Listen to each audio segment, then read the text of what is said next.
무엇이 사람들을 행복하게 할까요? 행복한 사람들과 불행한 사람들의 차이는 뭘까요? 사실 행복한 사람들은 행동하고 생각하는 습관이 다릅니다. 여러분들이 돈이 많든 적든, 권력이 있든 없든, 잘생겼든 못생겼든 상관없이 행복해질 수도 불행해질 수도 있는 것입니다. 우리가 어떻게 행동하고 생각하냐에 따라 언제든지 행복해지고 불행해질 수 있는 것이죠. 그럼 지금부터 제가 생각하는 행복해질 수 있는 방법을 알려드리겠습니다. 가장 중요한 첫 번째 방법은 삶을 단순화하고 소소한 것에 감사하는 것입니다. 잘 생각해보세요. 우리는 벌써 경험을 통해 알고 있습니다.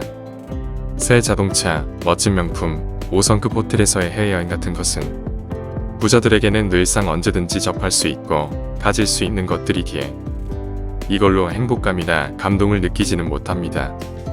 원하면 언제든지 가질 수 있고 경험할 수 있는 것인데 굳이 그것에 행복감을 느낄 이유가 없는 것이죠. 그래서 소소한 것에 행복감을 느낄 수 있는 사람들이 너무나 부럽습니다.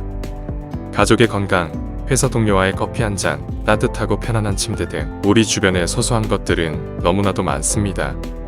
소소한 것에 행복하고 감사한 마음을 가지는 것이 습관화되면 어떤 불행과 시련이 와도 쉽게 무너지지 않고 나의 자리를 다시 찾을 수 있을 겁니다. 두 번째는 흔한 말이지만 실천하기 어려운 긍정적인 생각입니다. 우리는 매사에 긍정적으로 생각하는 연습을 해야 합니다. 긍정적 마인드는 유전적으로 타고나는 것과 자라난 환경의 영향이 크지만 의식적인 연습을 통한 습관으로 충분히 긍정적인 사람이 될 수 있다는 연구 논문은 수없이 많습니다. 긍정적인 생각은 다른 사람들에게 신뢰감을 불러일으키고 유대감을 높여주며 장기적으로 우리의 삶의 변화에 동기를 부여하여 행복감을 높여줍니다. 어렵고 짜증나는 상황에서 부정적인 생각에서 벗어나 불가능한 것에 집중하는 대신 무엇이 가능하고 해결할 수 있는지에 대해 생각하고 습관화해보세요.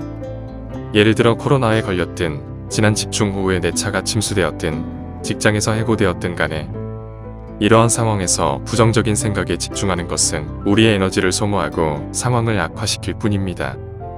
자신의 감정을 의식적으로 통제하여 부정적 상황에 감정적으로 휘둘리기보다는 긍정적 측면을 바라볼 수 있는 노력이 필요합니다.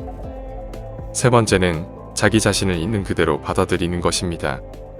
우리 스스로의 단점과 초라한 모습들을 있는 그대로 인정하고 그걸 창피해하지 않고 남들 앞에서도 신경 쓰지 않으면 그 사람은 자존감과 행복감이 대단히 높아집니다.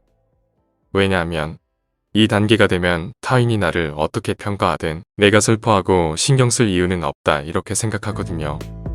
만약 여러분이 끊임없이 다른 사람과 자신을 비교하거나 자신의 결점에 집중한다면 당연히 점점 불행해질 수밖에 없습니다. 모든 사람은 결점이 있다는 것을 기억하세요. 네 번째로 다른 사람들에게 작은 친절을 베풀어 보세요. 여러분 혹시 알고 계신가요? 행복한 사람들이 가장 많이 하는 습관이 친절을 베푸는 겁니다. 작은 친절은 그 이상의 감동을 여러분에게 되돌려줍니다. 다른 사람을 위해 나의 시간, 에너지, 경험을 베푸는 것은 우리의 행복감이 커지는데 큰 도움이 됩니다. 다섯 번째로는 의미 있는 목표를 추구하는 것입니다. 경험으로 이미 알고 계신 분들도 있을 겁니다. 목표는 시들해진 우리의 열정이 다시 타올라 엔돌핀이 분비되며 우리를 엄청나게 행복하게 만들어주죠. 사소한 거라도 좋습니다. 자신을 위한 몇 가지 목표를 설정하고 그것을 향해 달리기 시작하세요. 여섯 번째는 용서하는 마음입니다. 행복을 위해서는 용서하고 잊어버리는 것이 필요합니다. 미움을 갖는 것은 당연히 여러분의 분노만 키우고 우리를 불행하게 합니다. 모든 사람은 각기 다른 삶의 방식을 가지고 있기에 내가 아무리 화를 내며 미워해도 상대는 바뀌지 않습니다. 다른 사람을 용서하고 분노, 적대감, 슬픔, 복수 등의 부정적인 감정을 버리면 자연스럽게 그 자리에 행복감과 자존감이 차오를 겁니다. 일곱 번째는 사회적 관계의 유지입니다.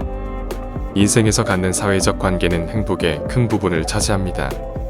인터넷상의 가상친구를 의미하는 것이 아니라 나와 취향이 같은 쉽게 관심사나 웃음 코드가 비슷한 사람들과의 실제 관계를 의미합니다. 비록 그것이 소소일지라도 상관없습니다. 행복은 감기와 같이 전염되는 것이라 행복한 사람 옆에 있으면 같이 행복해집니다. 여러분도 다른 사람의 얘기를 들어주고 공감해주며 주변 사람에게 행복을 전염시킬 수 있습니다. 가족, 친구, 동료와 같이 웃고 즐기며 시간을 보내세요. 8번째, 사랑하는 사람들과 여행을 떠나세요. 우리의 기억에 오래 남는 것은 경험입니다. 물질적인 것보다 훨씬 큰 행복을 준다는 수없이 많은 연구 결과도 있습니다. 가족, 친구와 시간이 날 때마다 여행을 떠나세요. 가까운 곳도 상관없습니다. 그곳에서 가능한 많은 것을 함께 하시기 바랍니다. 9번째는 건강을 챙기는 겁니다. 우리는 건강이 행복에 얼마나 큰 역할을 하는지 간혹 잊고 살아갑니다. 우리 대부분은 건강할 때는 의식하지 못하지만 단순한 두통 정도의 통증에도 기분이 나빠지기 시작합니다. 행복해지기를 원한다면 충분한 수면을 취하고 영양가 있는 음식을 섭취하며 건강을 돌보세요. 규칙적인 운동은 우울증을 완화하고 기분을 향상시키고 엔돌핀을 분비합니다. 지금까지 언급한 9가지는 우리를 행복하게 하는 기본적인 것들입니다. 다시 한번 정리하면 첫 번째, 소소한 것에 감사하라. 두 번째, 매사에 긍정적으로 생각하라. 세 번째, 스스로의 단점과 초라함을 있는 그대로 인정하라.